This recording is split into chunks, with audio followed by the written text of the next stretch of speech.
The winter wind howled through the pine trees of northern Montana, carrying with it the kind of cold that seeps into your bones and stays there. Marcus Webb stood in the doorway of his newly built cabin, watching the last golden rays of November sunlight disappear behind the mountains. He had spent every dollar he had saved over 15 years as a construction worker to buy this 5-acre plot and build this place with his own 2 hands. The cabin was small, just 800 square feet, but it was his. Every log, every nail, every decision had been made by him alone after his divorce left him with nothing but a truck and a dream of starting over. His ex-wife had kept the house in Billings, the one with the modern heating system and the open floor plan that everyone complimented. This cabin, tucked away 30 miles from the nearest town, was the opposite of everything she had wanted. It was rough, remote, and according to her, ridiculous. Marcus walked back inside and closed the heavy wooden door against the cold. The interior was sparse but functional. A small kitchen occupied one corner, a bed sat against the far wall, and in what most people would consider the strangest spot possible, right in the corner where 2 walls met at an awkward angle, stood his stone fireplace. He ran his hand along the river rocks he had gathered himself from the creek that ran through his property. The fireplace rose from floor to ceiling, wedged into that odd corner space that most builders would have ignored or covered with a cabinet. Marcus had seen something different. He had built the firebox deep, with a specific angle that would radiate heat along both walls. The chimney ran up through the corner, maximizing the thermal mass inside the cabin. But nobody else saw his vision. When his brother Dave had visited during construction, he had laughed out loud. "A corner fireplace? Mark, what are you thinking? That's the worst possible placement. Heat rises and goes straight up. You're going to freeze your tail off out here." His former father-in-law, a retired contractor, had been even more blunt when he stopped by with some tools Marcus had left behind. "This is amateur hour, Webb. Fireplaces go on an exterior wall or in the center of a room for even heat distribution. You've stuck it in a corner like you don't know what you're doing. This place is going to be an icebox." Even the local building inspector had raised an eyebrow during the final inspection. "Well, it's up to code, but I've never seen anyone waste a corner like that. You're going to regret it come January." Marcus had nodded politely to all of them, but inside he was certain. He had studied thermodynamics during long nights in his truck, reading library books about radiant heat, thermal mass, and convection currents. He understood something they didn't, something he had learned from an old Norwegian carpenter he had worked with years ago. Heat doesn't just rise. Heat radiates in all directions from a hot surface, and the more surface area you have inside your living space, the better. His corner fireplace had 3 times the internal surface area of a traditional fireplace because of how the stone wrapped around that corner space. The heat would radiate along both walls, creating convection currents that would circulate warm air throughout the entire cabin. At least that was his theory. Now, as November melted into December and the first real cold snap settled over Montana, Marcus was about to find out if he was a genius or a fool. The temperature had dropped to 15 degrees Fahrenheit, and the forecast showed a week of single digits ahead. His propane backup heater sat unused in the shed. He had made a promise to himself. He would heat this cabin with nothing but wood, using the fireplace everyone had mocked. Marcus stepped outside into the twilight and walked to his woodpile. He had spent all of October cutting, splitting, and stacking cord after cord of tamarack and Douglas fir. The wood was seasoned perfectly, dried under a tarp through the summer, ready to burn hot and clean. He loaded his arms with split logs and carried them inside. As he arranged the wood in the firebox, he thought about the voices of doubt that had followed him since the divorce. "You can't make it alone. You don't know what you're doing. You're too old to start over. You'll be back in town by spring, broke and embarrassed." Every piece of criticism, every dismissive laugh, every pitying look from people who thought they knew better than him. He struck a match and held it to the kindling. The flames caught quickly, licking up around the larger pieces of wood. Within minutes, the fire was roaring, and Marcus sat back in his single chair to watch the light dance across the cabin walls. Outside, the temperature continued to drop. Inside, Marcus Webb waited to see if his odd-corner fireplace would prove everyone wrong. The first night was promising. Marcus woke up warm, the cabin still holding heat from the fire he had kept going until midnight. But by the third day, doubt began creeping in. The thermometer outside read 6 degrees, and he noticed cold spots near the door and windows. He added more wood, kept the fire burning hotter, but the extremities of the cabin remained chilly. On day 5, his brother Dave showed up unannounced, driving his heated pickup truck up the snow-covered dirt road. He stomped into the cabin shaking snow from his boots and immediately pulled off his gloves. "It's freezing in here, Mark. I can see my breath." Dave walked to the corner fireplace and shook his head. "I told you this wouldn't work. You're burning through wood like crazy and barely keeping this place above 50 degrees. This is madness."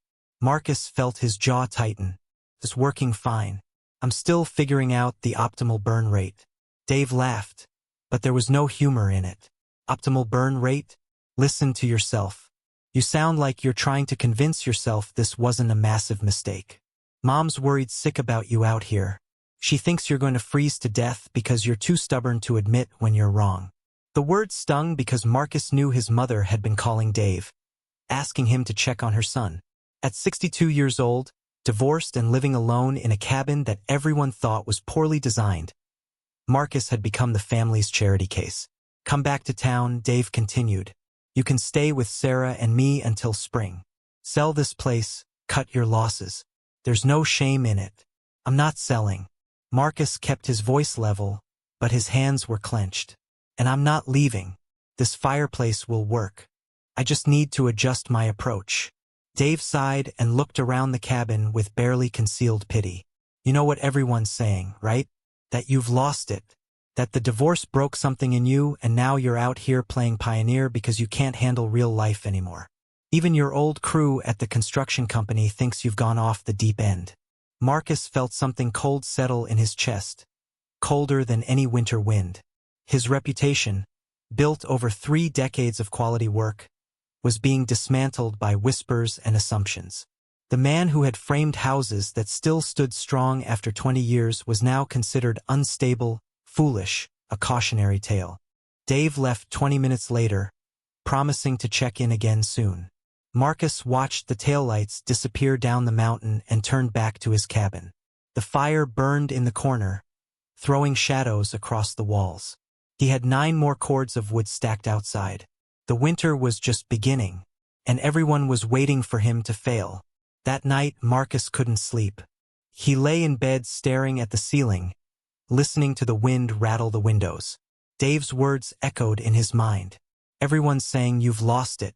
He had spent his entire life building things the right way, earning respect through hard work and skill. Now he was a joke. At 2 in the morning, he got up and stood in front of the fireplace. The coals still glowed orange in the darkness. He grabbed his notebook, the one where he had sketched out his fireplace design months ago, and began studying it by flashlight. Something wasn't right with his wood management.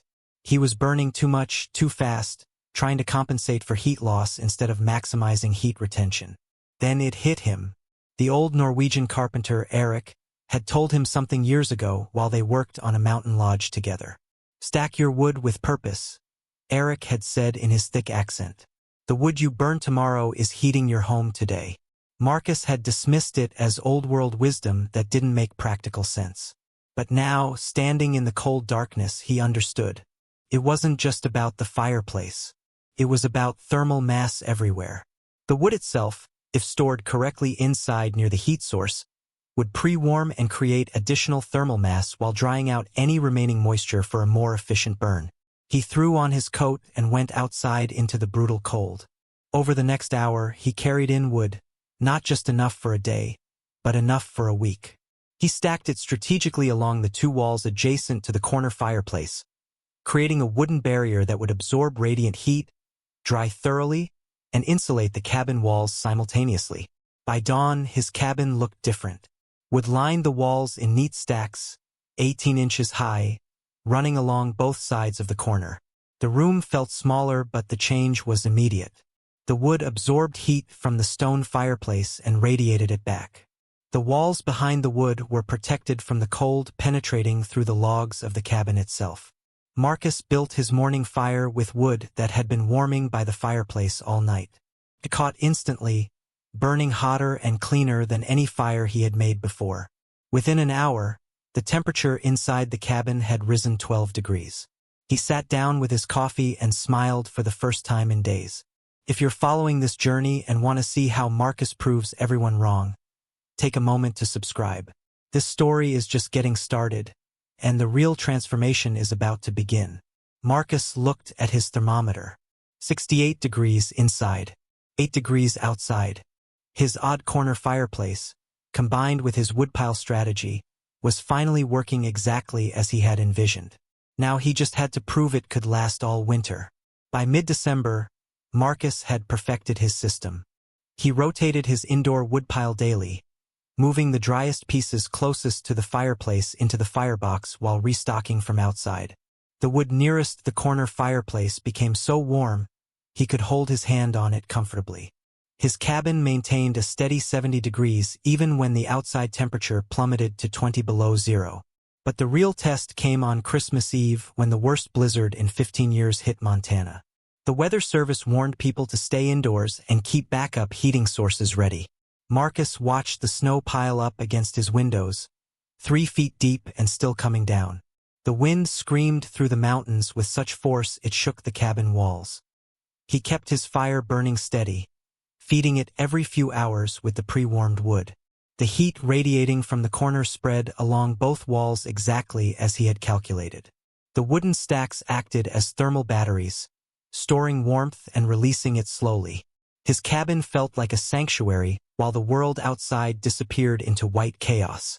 On the second day of the blizzard, Marcus heard an engine struggling up his road. He looked out to see Dave's truck barely making it through the deep snow.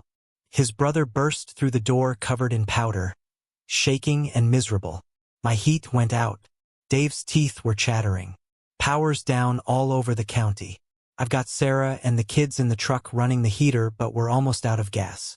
I didn't know where else to go. Marcus didn't hesitate. Get them inside. Bring whatever blankets you have. Within 20 minutes, Dave's entire family was crowded into the cabin.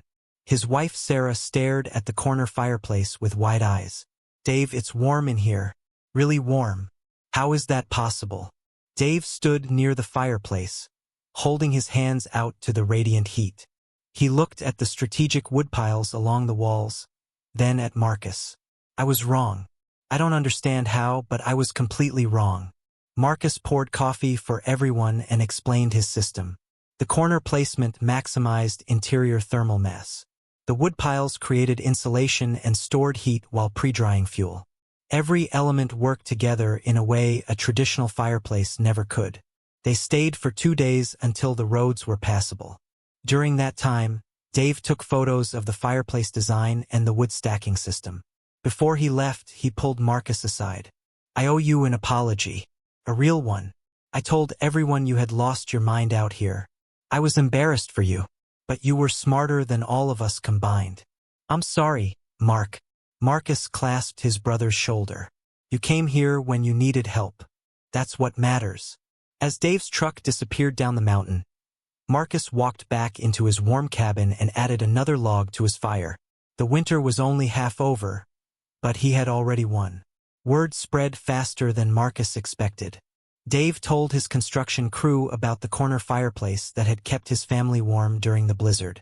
Sarah posted photos on social media showing the cozy cabin interior while her own house sat dark and cold. Within a week, Marcus started getting phone calls. The first was from Tom Richardson, the building inspector who had doubted him. Mr. Webb, I hope you don't mind, but your brother showed me photos of your heating setup. I've been inspecting homes for 23 years and I've never seen anything like it. Would you be willing to let me bring some colleagues by to take a look? Marcus agreed, and on a frigid January morning, 3 inspectors and 2 engineers from the county showed up at his cabin. They brought thermal imaging cameras and took measurements for over 2 hours. The lead engineer, a woman named Dr. Patricia Hendricks from Montana State University, kept shaking her head in amazement. This is remarkable. You've created a microclimate system that most modern homes with forced air heating can't achieve. The thermal efficiency here is exceptional. Mr. Webb, have you ever considered consulting? Marcus laughed. I'm just a construction worker trying to stay warm. You're more than that. Dr. Hendricks showed him the thermal images on her camera. Look at this heat distribution. It's nearly perfect.